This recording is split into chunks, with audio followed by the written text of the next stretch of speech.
começar sobre, obviamente, né, a grande chamada de atenção neste nosso 8º dia de governo Trump. O cara desgastou tanto a nossa percepção que parece que está há 6 meses no governo, né? Fechou 1 semana e 1 dia. Mas a nova política trumpista pode deportar cerca de 38 mil brasileiros. O próximo avião, inclusive, está programado para chegar no início de fevereiro. Quase 1,5 milhão de imigrantes estão sob a ordem de deportação nos Estados Unidos, sendo que a margem de quase 40 mil são brasileiros, segundo dado do Serviço de Imigração e Controle de Alfândegas, referente a novembro do ano passado. Os números obtidos pela Folha de São Paulo englobam estrangeiros que tiveram processos analisados pela Justiça estadunidense, mas que ainda permaneceram no país. Com base nesta matéria, que está lá no diariodocentrodomundo.com.br, os impactos a curto, médio e longo prazo, Willy, dessa relação. Primeiro, das deportações em massa. Segundo, numa primeira instância, já chegando quase 40 mil brasileiros que não eram aguardados em fluxo migratório no Brasil, que são natos daqui e que vão mexer, inegavelmente, com o mercado de trabalho, entre outros elementos. Quais as medidas o governo federal deve tomar com relação a isso, Willy? Acredito que uma das consequências, um dos impactos mais imediatos dessa política migratória é um recrudescimento, um tensionamento das relações entre os Estados Unidos e a América Latina, um acirramento das rivalidades entre esses estados.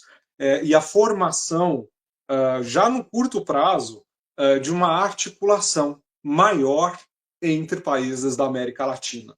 Veja que uma das medidas que foi provocada pelos Estados Unidos, que tanto impediram uma efetiva integração libertadora da América Latina, foi uma reunião solicitada por urgência da presidenta Xiomara Castro, uma reunião da presidenta de Honduras com a presidenta mexicana e o presidente Lula.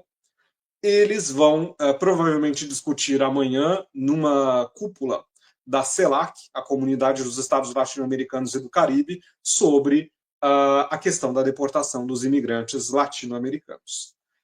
Veja que uma articulação, a resposta a essa política é a provocação de uma articulação de países da América Latina. Eles não veem uma solução sozinhos. Claro, há num primeiro momento, no curto prazo, uma certa desarticulação. A presidenta mexicana reage de um jeito, o presidente da Colômbia reage de outro.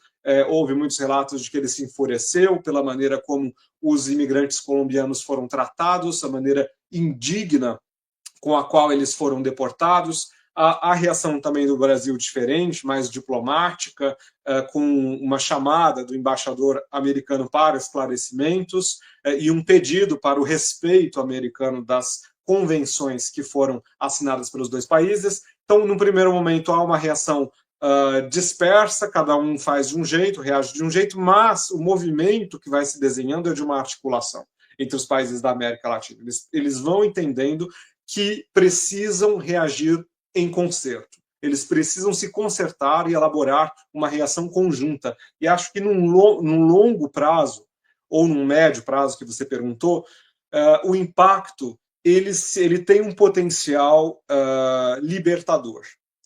Os países americanos, latino-americanos, entendem que há um antagonismo fundamental entre o Estado americano e a América Latina, e que é preciso um aumento da integração dos povos latino-americanos para conter o imperialismo americano, para conter ou para enfrentar a dominação americana. Isso se notou. Só um detalhe, Willy, só te interrompendo, uma atualização de momento é que hoje, ao final da manhã, foi informado pelo presidente de Honduras que a reunião da CELAC não vai acontecer. Foi cancelada a reunião da CELAC por uma intervenção de Milei. Milei botou água no chope e arrasou com a chance de ter a reunião e que não foi reagendada. E aí o presidente de Honduras já disse, não, mas é que o negócio é o seguinte, o que acontece é que alguns países tomaram medidas particulares, com impressões particulares e tal, mas o que se sabe é que o Milei botou água no chope, claro, né, a serviço do interesse de Trump de esvaziar uma organização mais segura, né, para o desempenho articulado desses países. Então teve esse gol contra aí que a gente sofre no final da manhã de hoje, começo da tarde. Você vê que justamente o que eu falava era de uma atuação histórica dos Estados Unidos para impedir uma articulação efetiva da Uhum. América Latina. E a reação, o efeito que é produzido é justamente esse: o Exatamente. impedimento de uma articulação efetiva ou pelo menos pelos estados latino-americanos, pela via do seu serviçal na América Latina, pela via do seu capitão do mato na América Latina, que é Javier Milei, que é portanto, serviçal do imperialismo americano, tentando aí impedir a articulação latino-americana. Mas ele certamente não vai conseguir impedi-la de acontecer. A questão é urgente, a presidenta hondurenha necessariamente vai conversar com os outros grandes países da América Latina, ainda que Milei tente melar as tentativas de articulação. A política é urgente, uma reação, uma concertação é urgente, e isso Milei não vai conseguir impedir. Acho que essas são algumas consequências no curto e no médio prazo. Claro, o governo brasileiro vai ter que, já está mobilizando novas estratégias para acomodar todo esse contingente brasileiro que é devolvido, por meio do emprego, da criação de novos mecanismos para dar emprego a essas pessoas, que na verdade tinham uma vida construída já nos Estados Unidos, muitas das vezes. Um outro impacto, que ao meu ver é notável, é o descompromisso dos Estados Unidos, é a evidenciação de algo que muitos povos do mundo já sabiam, mas agora é evidenciado no plano global, para os olhos de todos, que o descompromisso dos Estados Unidos com os direitos humanos.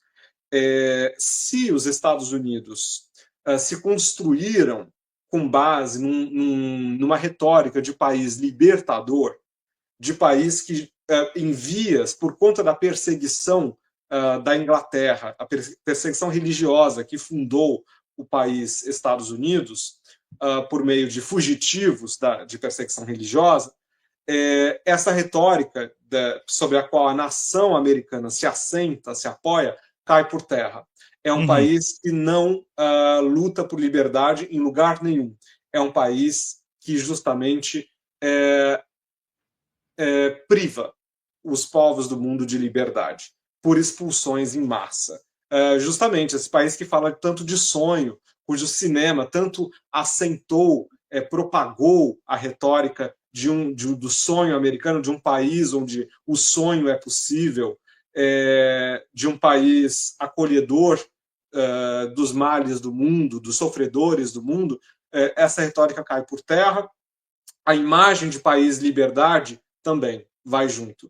Por quê? Porque a imagem que os Estados Unidos manda para o mundo é a imagem de pessoas acorrentadas. Ele acorrenta trabalhadores, trabalhadoras, crianças, ele acorrenta essas pessoas, ele as tortura, porque eu considero que aquilo que os brasileiros vivenciaram no primeiro voo de deportação, foi um ato de tortura, foi uma sessão de tortura.